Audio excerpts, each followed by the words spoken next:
Magandang araw. Ako po si Mark Lester Liragat. Ito po ang aking daily devotion. Mabilis bang magalit si Lord? Wrath of God na dinalakay po ni Pastor Russell Campos sa 365 Daily Devotion.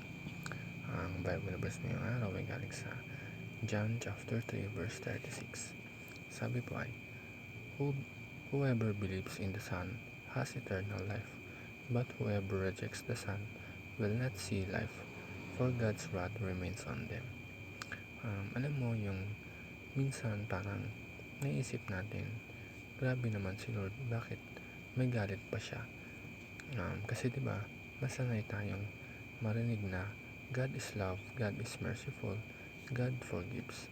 Pero ngayon, ang topic ay tungkol sa wrath of God o yung galit ng Diyos. At ang unang teaching is, the wrath of God is holy and just.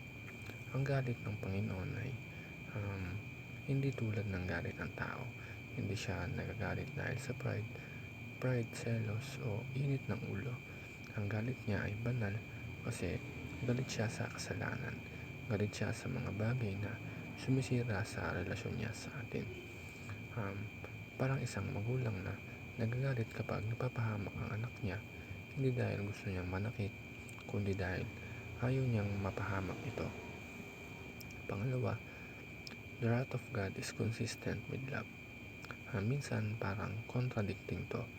Kasi paano magiging loving si Lord kung may wrath siya?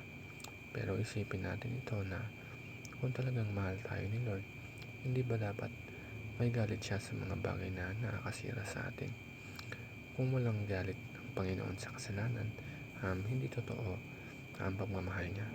Kasi ang tunay na pag-ibig may justice. Kung hindi siya nagagalit sa kasamaan, then walang saysay yung kabanalan niya. Kaya yung galit niya, hindi kabaliktaran ng pagmamahal. Complement siya ng pag-ibig niya. Ang last, the wrath of God is satisfied in Christ. Ito yung pinakamaganda sa lahat. Dapat tayo ang tatamaan ng galit ng Panginoon dahil sa kasalanan natin. Pero si Jesus ang tumanggap nun para sa atin. Siya yung nagiging sacrifice para mapatawad tayo. Kaya kapag tinanggap natin si Jesus sa ating buhay bilang ating Panginoon at tagapagligtas, wala nang condemnation, wala nang galit na para sa atin. Kasi nabayaran na ni Kristo ang lahat sa krus. Kung tatanungin natin na ulit na mabilis bang magalit ng Panginoon, ang sagot ay hindi. Ang Panginoon ay matagal magalit at puno ng pagmamahal. Pero tandaan natin, may hangganan ng pagkakataon. Kaya habang may oras pa, piliin natin si Kristo. Tanggapin natin siya araw-araw at mamuhay tayo sa kabanalan at pagmamahal. Hindi sa takot sa galit niya, kundi sa pasasalamat sa biyaya niya. Yun lamang po.